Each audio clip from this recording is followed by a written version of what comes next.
Hello, CannaSphere family. Welcome to CannaSphere Live, your weekly edition of things happening in the amazing cannabis industry. If it's your first time watching, please subscribe. If you're watching on YouTube, if you're watching on DSTV, we come to you live on CTV via DSTV on channel 263 on Tuesday at 9 p.m., Thursday at 8:30 a.m., and Sunday at 7 p.m. So plenty of time to catch up on all the news. We've got lots of stuff coming up in today's program. We've got Noxy, who's going to be talking about how to get your edibles to kick in faster. Instant gratification as human beings. We're always like that, so we'll find that out in a minute. Jeff is going to talk about commercial cannabis light deprivation and supplemental lighting. And Dr. Carmen is going to talk about the uses of cannabis and where to source medical cannabis. And Cuban Zulu is going to talk about training cannabis plants. So catch us every week with all the latest things happening in the African industry, as well as a few smatterings of things happening on the global industry, which is blowing up and going insane. But first of all, my partner in crime, Linda, our producer, is just going to give you a quick overview of the headlines. What's happening in the news headlines, Mr. Linda? Hi, everybody. And yes, lots of interesting stuff and some very concerning things also are happening in our headlines today. So there's concerns over the rising abuse of cannabis by the youth. So Brett's got a very interesting story about that. And then we're talking about the new plans to accommodate traditional growers in the cannabis reform. New plans? New plans. Ooh. New plans. It's always new plans. Always new plans. new plans. The new. The new. KZN Cannabis startup secures strong UK partnership. That sounds interesting. Very, very much. And then the Nelson's farm wins Limpopo's Cannabis Cup. Well done. Well done. See Mr. Nelson. Cool. That's about it. And that's it. Goodbye. See you later. That's it. So we're going to cross straight over to Limpopo province to Brett Hilton-Barber, who is our newsman, to give us the latest on what's happening in the news. Over to you, Brett.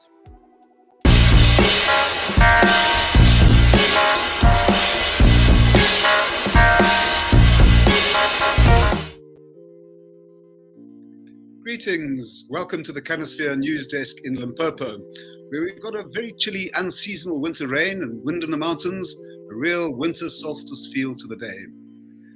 There's increasing alarm at the rise in cannabis consumption amongst teenagers. The latest warning bells come from the Western Cape Social Development MEC, Shana Fernandez, who says there's been a rise in young people seeking institutional help for cannabis use. She told the provincial legislature that in both the public and private youth care facility space, 60% of patients aged under 20 were asked to be treated for cannabis use. This comes after Gauteng education authorities have highlighted drug abuse at schools in that province.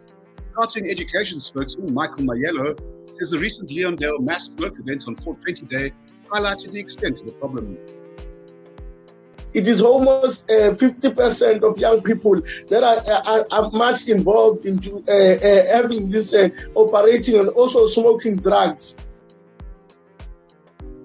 And the South African Medical Journal has appealed to lawmakers to protect vulnerable groups affected by legalization, particularly pregnant mothers, unborns, newborns, and adolescents. The journal says cannabis consumption is bad for the developing brain, full stop.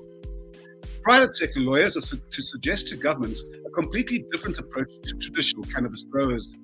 In terms of a draft being prepared, traditional growers will be grandfathered into the system, will not require cultivation permits, and therefore will not be continually open to arrest, as is this Mpondoland growers' experience. My parents were poor and were solely dependent on growing cannabis. When I grew up, I also joined them in selling the cannabis. I was selling it in Cape Town. I was arrested in Dabangulu and served my jail term in Lusikisiki. I will never give up. I'm still selling cannabis. I have children. We do not have a house. That is why we are selling cannabis. Talking of arrests, drug dealing charges against King Khoisan appear to have been dropped, and he's been back on the Union Building lawns with his protest. Here's a flashback to his January arrest.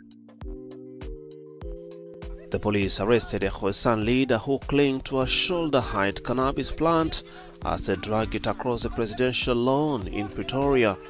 The group's tarpaulin tents have been a fixture on the emerald lawns of the South African President's office since 2018, when they began a campaign for official recognition of their languages. And KZN we go, where listed UK pharmaceutical company, Pollen Formularies, has taken a 49% stake in a joint venture with KwaZulu-Natal cannabis startup Trimedicanna. The CEO, Bandile Mkhize, is a new company which cultivates, process and distribute cannabis-based medicines through a licensing agreement with Pollen in the UK. And the Pollen provides primary and secondary markets for equity and debt products as well. To Limpopo we go, where it's official. Willie Miles of Nelson's Farm has won Limpopo's Cannabis Cup as the province's best cannabis grower. Miles beat off 34 other contestants for his hybrid winner, Slurricane, which the judges agreed was all in a class of its own. The award was made at King's Walden Gardens outside Zanin. There was a healthy turnout of about 250 people from the Limpopo cannabis community. The event was organized by Blom, who intend taking Miles into the finals. They intend to present the Cannabis Cup as an annual event. Back to you.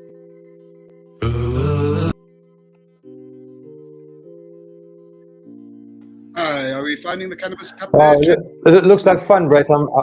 Yeah, I think we found the Cannabis Cup. We still want to try play that clip again, Uncle Linda? Yeah, let's get and give Willie a bit of a hand. Let's quit. Give it a spin. Give it a spin.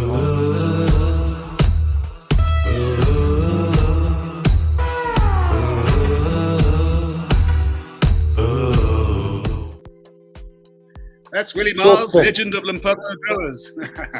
Is he the winner? Was he the guy who won? He's the guy who won, yeah. And and you being one of the judges, or Cheeba being one of the judges, would have sampled his product, no doubt. Yes, we will certainly have done that. And I unfortunately couldn't make it last minute, but it sounds like it was an amazing event. Isn't it amazing, Brett, that we're having cannabis events where cannabis is available and everyone's mellowing out? And I still have to hear about a punch-up at a cannabis event. I don't know if you've ever heard of one. Yeah, no, at the most it's people overtaking edibles, I think, is the main occupational hazard.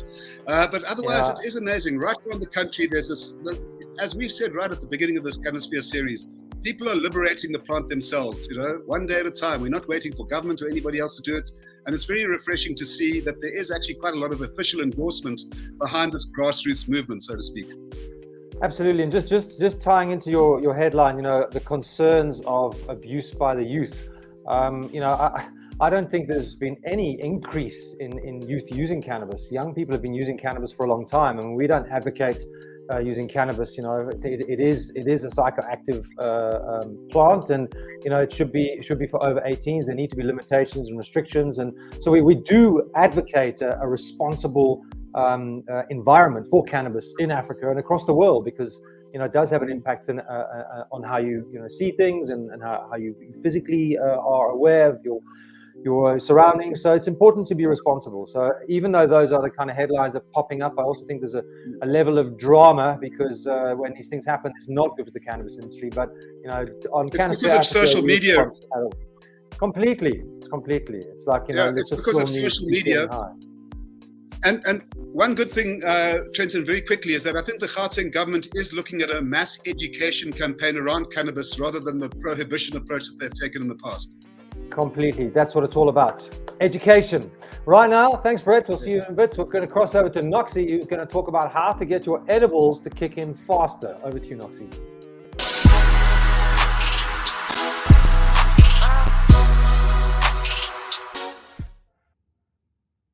Good afternoon. Welcome back to the CannaSphere Lifestyle Desk with me, the Kush Queen, bringing you all things lifestyle, art, and entertainment in the CannaSphere. Now, here at CannaSphere, we are massive fans of edibles. In fact, I think we are borderline obsessed, just in case you couldn't tell. And we're always preaching about starting slow, starting small, so that you don't freak yourself out, because when they hit you, they hit pretty hard. So you all know how it goes. You have an edible, you wait an hour or two before it kicks in so that you don't mess up your high. But what if I told you that there's ways to get your edibles to kick in faster, and it's not as complicated as you think? Sounds good, right? It sounds almost too good to be true. Well, it's not really ways. Let's call it tricks. So here are 3 tricks to get your edibles to kick in faster. At number 1, you want to try sublinguals.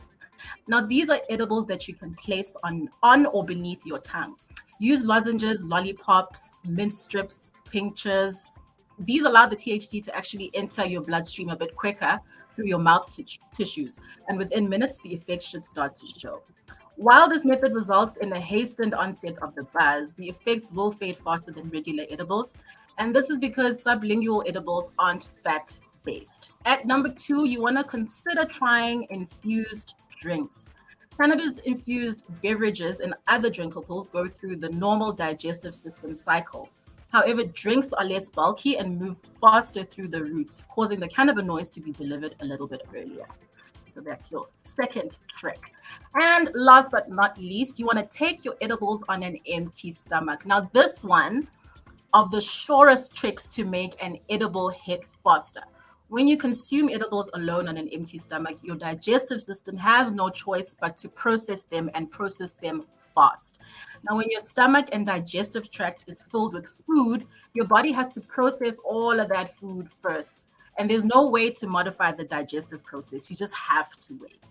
But for this method, you might want to try something that has a little bit more substance, like an infused muffin, for example. And make sure that you do have some weed-free food around you guys, because you will get very hungry very quickly. And that's it from me, guys. Enjoy your trips and tricks.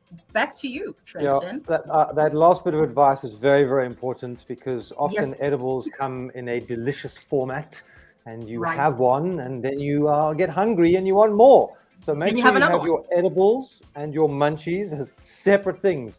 I think what's super important is just, as we always go on about, I think edibles are an absolutely incredible way to digest cannabis. But we have to remember that dosing is everything, guys.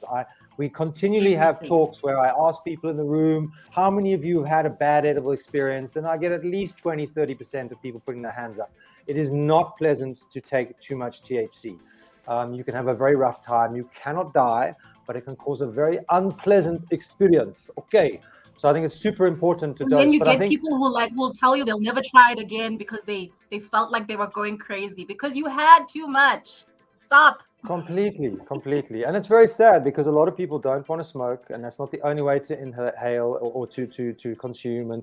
And you also get the other benefits of using edibles that you don't necessarily when you're combusting cannabis. So it is a very good method, and we encourage it, but we also make sure that you check the dosing. If someone gives you an edible and they don't know what the dose is, my advice is don't take it. I don't take it. Someone gave me a hash thing the other day, and I was like, well, how much is in it? And they were like, I don't know. So I destroyed it. I didn't throw it in the dustbin in case someone else took it out. I destroyed it. I buried it in a hole in the ground, and not quite as extreme as that, but anyway. Cool, Noxy, we'll see you a bit later. Thanks so much for that. Right now, we're going to go over to Jeff, who's going to talk about stuff to do with the commercial cannabis industry. He's going to talk about commercial light deprivation and supplemental lighting for commercial cannabis growing.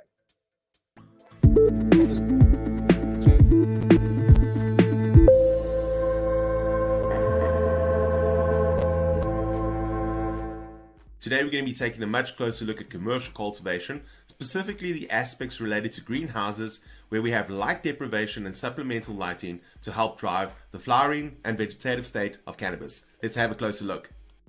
So what is light deprivation? Well, it's essentially depriving the light or the cannabis plant of light at critical stages, particularly flowering, where you want to simulate almost that winter situation where the plant thinks there's shorter days, and as a result of shorter days, it goes into flowering. This is the opposite of the vegetative state, where essentially we want to have 18 hours of light, and that's where you may use supplemental lighting, especially in winters, to confuse the plant into thinking it's actually summer. So it's this combination of manipulating lights around the plant canopy that really ensures that you have a successful commercial grow, and that is obviously supplemented from light deprivation to supplemental lighting. So what's the benefit of light deprivation and supplemental lighting? Well, it allows commercial cultivators to grow throughout the course of the year, independent of the seasons, and really provide maximum harvest amounts throughout the year. Now, going to international news, we've seen that Colorado, the state in the US, has released its recent taxation numbers, where since 2014, Colorado has sold over $12.7 billion of cannabis and have netted the state over $2 billion in revenue. Now, that's something to definitely think about for the South African government, as responsible adult use has certainly benefited Colorado with over $2 billion of taxation over those years. Back to you, Trenton. Yeah, there's a lot of money in the cannabis industry, and I think the demand is just increasing every single week. There's exciting things happening in the German market. They're really moving legislation forward. Every single week, there's a different market bringing stuff online. I was on a hemp webinar, which is different to THC cannabis, earlier today, a government-led one, which is 2.5 hours long. Some really interesting information on how we can make hempcrete, and it's just such a fascinating space to be in. And it's despite the challenges, it is growing and growing and growing. Right now we're going to cross over to Dr. Carmen, who's going to talk about... Hi there, I'm Dr. Carmen, and today I'll be sharing with you how to access medical cannabis in South Africa and which common medical conditions we use medical cannabis to manage. Now, currently in South Africa, medical cannabis is only available via Section 21 application. So your treating doctor would be able to assess your need for Section 21 application for medical cannabis, and then will go ahead and submit an application on your behalf. Depending on the outcome, that doctor would be able to then prescribe medical cannabis for you, and that prescription would be valid for a period of 6 months. Now, we generally prescribe medical cannabis to help manage several common medical conditions, including chronic pain syndromes, including those pain syndromes that are highly inflammatory. So, for example, arthritis is a good example. Other chronic pain syndromes like fibromyalgia, for example, and inflammatory bowel disease. We also commonly use medical cannabis to help manage some of the side effects of chemotherapy drugs. So, for example, people undergoing cancer treatments may benefit from utilizing medical cannabis for things like nausea and vomiting. We also use medical cannabis for conditions such as multiple sclerosis, as well as in conditions like glaucoma, as well as in seizure disorders, and many other disorders that may potentially affect your immune system and lead to inflammation. We also use medical cannabis in certain mood instabilities. So we find that medical cannabis, in particular CBD, can be helpful in people who experience severe anxiety. And also it helps in patients who have difficulty sleeping. So each condition is unique, and your doctor would be able to assess your need to potentially add in medical cannabis into your treatment regimen based on your prior history, what previous side effects you've perhaps had to previous medications, and how you've perhaps even responded to previous medications. Because medical cannabis can offer us the opportunity to perhaps optimize your treatment regimen. Fascinating, fascinating, fascinating. I promise you now, in 10 years' time, we're all going to look back and we're going to think we were completely bonkers to have this plant illegal. Right now, we're going to go over to Kwanda, who's going to talk about training your cannabis plant. Over to you, Kwanda.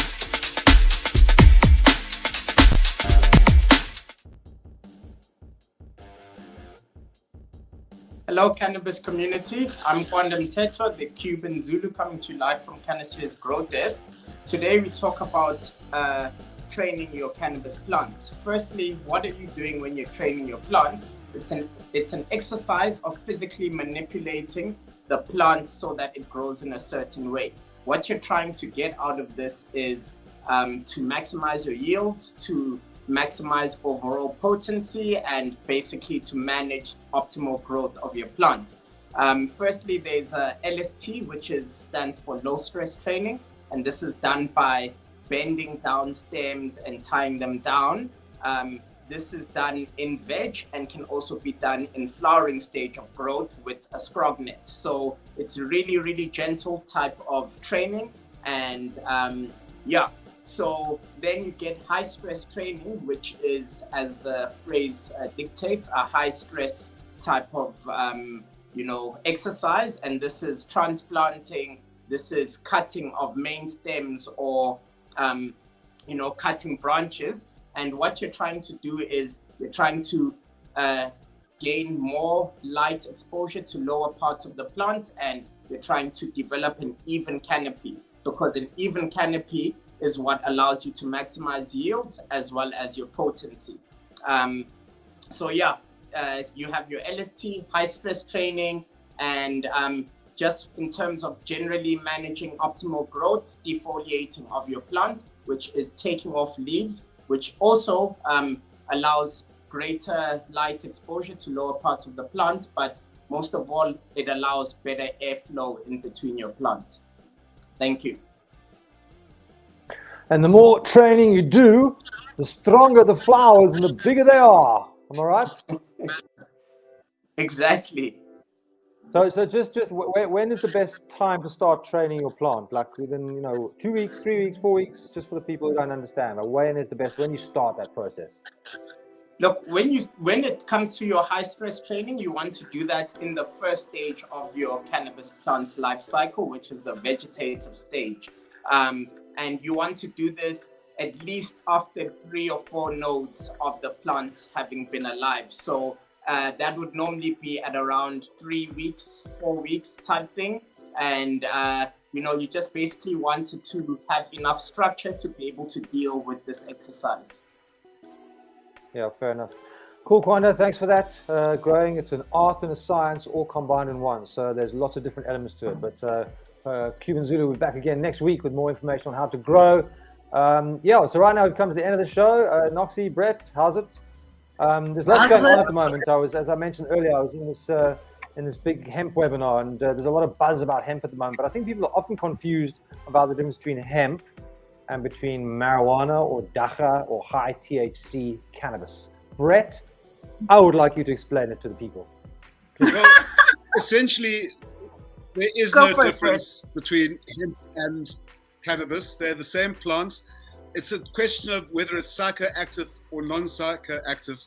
And there, it depends on the THC levels, as we know. And what's interesting is from this morning's webinar organized by Delrod, Trenton, I was also there, and they have the government's given the firmest indication yet that they're going to raise the hemp THC level to 1%. Outside the present 0.2% restriction. And I also noticed for the first time that there's a new hemp is being referred to as Cannabis sativa L, which is to denote it from the other subgenuses of the plant. So that was quite interesting. And I agree that the rehabilitation of mine dumps using cannabis as a heavy metal extractor, the potential for building, the potential for making rebars out of hemp. Sure, it opened my eyes to a lot of the commercial applications of industrial or low THC cannabis. Completely. And what people need to understand is the reason this is going to be so big is because hemp is completely sustainable. You don't need pesticides, herbicides. It grows really, really, really well in our climate specifically. But the challenge is, and this is just a bit technical, when we import cultivars or genetics or seeds from international countries and we put them in the ground here and they get exposed to our amazing sunlight, we often go over the percentage of THC allowed. So you can grow a whole crop and find that you've gone over that THC limit. Nothing to do with you. The genetics you got in were specified for a particular level of THC, and all of a sudden nature takes its course, bang, and your whole crop becomes illegal. So these are the kind of things we're having to deal with. And the reality is you can't get high from hemp. So anyway, that's a little lesson. Noxy, anything? Yes. No, just a quick one before I go. Just what was fascinating about that webinar as well was it being revealed that the tallest building using hemp in the world has been constructed in Cape Town. It's under construction in Cape Town. 12 stories high. Hemp is being used on all the inner brickwork, as it were. And that's really, really exciting to see it actually playing out in action in the mother city. That's it's actually happening with mainstream construction taking hemp on board. Absolutely. I was very lucky to have had a tour of that space. So it is very exciting. Right. I think that brings us to the end. Kush Queen, any last words from you? You promised me that we're going to go to the hemp hotel, but here you are going alone. Yeah, but it's still under construction. Then we have to take sleeping bags and blow up mattresses and, all in good time, sister, all in good time. Right. The CannaSphere team will go when it's completed. They will. Yes, we agree. CannaSphere on tour. Yes. Until next week, guys, thank you for joining us. If you're watching us on CTV, on DSTV, we're on 3 times a week. Linda's been that little thing so we can see when we're on. and then we come to you live on YouTube on Tuesday at 12. There you go. They're the times. Thank you. We'll see you same time, same place next week for all the news and latest things happening in the cannabis industry. Until then, goodbye. Cheers, guys. Cheers, then.